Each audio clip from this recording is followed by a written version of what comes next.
من اشهر الديكورات اللي بنشوفها في الشاليهات بتاعه الساحل وشرم الشيخ هي المرايه دي، عشان كده حبيت النهارده اعملها معاكم بطريقه حلوه جدا.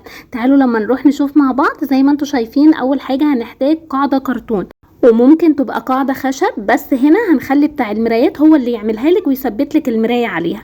هنا بقى هنبدأ بقى نحط كمية شمعة كويسة. املي المراية كلها شمعة. هل الشمعة يفك؟ لا، مستحيل يفك من على الكرتون. من على الخشب ممكن، عشان كده قلتلك خلي بتاع المرايات هو اللي يثبتها. هنا بقى بدأت اثبتها كويس جدا. ونسيت اقول لكم على حاجه مهمه، القاعده الكرتون او الخشب هتبقى اكبر ب5 سنتي. بعد كده بقى جبت الهيش ده، الفرع ب10 جنيه، وبدات ان انا افككه كده وابدا الزقه. هنعمل الخطوه دي لحد ما هنخلص المرايه كلها. مش هقول لكم المره دي خطوه سهله وبسيطه، لانها خطوه متعبه جدا وهتاخد معاكي وقت ومجهود، بس النتيجه مبهره زي ما انتم شايفين كده. خلصتها.